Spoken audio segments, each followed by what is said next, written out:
Greetings! This video hopefully won't be crazy long, but I suspect it could be, so I saved it for last. This is the last in the batch that I am filming for today. I wanted to talk about Facebook today. Facebook is something I use. I know there are feelings deeply, strongly set against Facebook, and I understand and I get why. There's been times I've stepped away from it completely, times that initially I didn't even want to get on it. I know people, my brother is militant about not getting on there, and I get why, I really do. But I also think it can be a blessing of point of contact for your family and your friends, especially if you're an introvert and you're not on the phone all the time with people. It can be a huge helper to have a point of contact. Now, people make fun of Facebook. It's not real relationships, it's not deep. I don't know, to me it's pretty real. I'm not out there trying to be fake. I'm not trying to be something that I'm not. Yes, you only share snippets of your life and what you want to share, but ultimately I still try to be honest in who I am and what I share. And I think a lot of my friends and family do. Depends on the people in question, of course. It's all in how you use it. It's a tool like any others. And it's a tool that I think can be a pretty good tool. I don't particularly like the direction of what some of the leadership of Facebook does in censoring and stuff, but that's a whole other topic. But what I wanted to focus on today is how we're using that tool of Facebook. I struggle with it. It is what I've jokingly called as a black hole of vortex of time where you get sucked in and you don't get out. And it's like once you're in there, you can never get out. It's a twilight zone. I find that difficult. I have tried at times just to step away from it.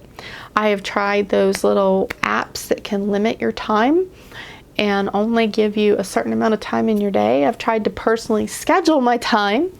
None of that has really worked out very good. However, here lately, what I'm trying to do is just plain be self-disciplined about it. Not let myself sit there and mindlessly scroll. There are times that you will sit there and you'll scroll. I have gotten so used to scrolling that I was writing in a notebook the other day and I tried to take my thumb up that notebook and I tried to scroll that physical paper. I'm like, I have lost my mind. I just tried to scroll the paper. What's wrong with me? And I write in notebooks and do physical books all the time. It's not like I'm not used to them, but it tells you how much these phones and tablets and iPads and everything have gotten into our systems, our computers, depending on what you're using. They get into you. They really, your brain just gets married to it in a way that probably is unhealthy. However, I still submit we can use the tool in a healthy manner if we have that self-discipline. That is something I have been working greatly to strive towards, self-discipline with my Facebook. That if I go through and I check it, I try to make it a point that I don't hang on there a long time, because what you can do to get in that black hole vortex of time is scroll, refresh, scroll, refresh, scroll. You can do that over and over. Don't do that. You're like a zombie. Don't be a zombie. You don't want to sit there and hit refresh, looking for some new post, something else to come on. Don't. Just walk away. Check it. And then lay it down. Check quickly, go through, see, do I have any messages? Has anybody tried to contact me? Okay, these are my notifications.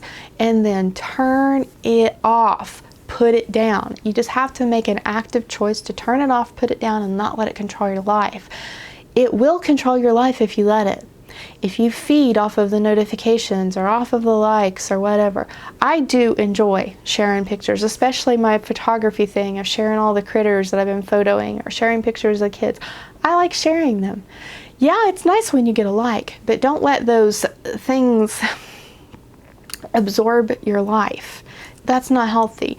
I share the things because they bring people joy, they make people smile, and other people's shares make me smile. I find value in that, but you do have to be careful with it. Just don't let these things consume your life. Whether you're talking about Facebook, Twitter, Instagram, or any of the others, I probably don't even know what they are. I know there's social media that I don't even know what it is, of other types, I mean. So whatever you're using, it applies to all of them, whether it's Facebook or whatever. Use it wisely. Remember, it's a tool like any other tool. You can pick up a saw and you can make a beautiful piece of a wooden desk with your saw and your tools and your hammer, or you can cut your fingers off. Don't cut your fingers off with Facebook. You can absolutely cut off an immense amount of time in your day, and I have been guilty of that, so guilty it's shameful. However, I submit, if we just look to the good Lord to help us get through this and realize He equipped us with a certain amount of self-discipline to put down the phone, find something fruitful to do that is not there or on some other thing. And if you are on there and you're going to be on there for a while, maybe you're waiting on a doctor's appointment or whatever, it's fine. Don't feel guilty about it. Having a little time for some fellowship and some chatting with somebody is not a bad thing. It's not inherently wrong, sinful, or evil.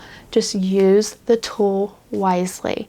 Don't let Facebook be your God, because I think some of us have been guilty of letting that almost happen. And that is not a good thing. Don't let it control you and own you.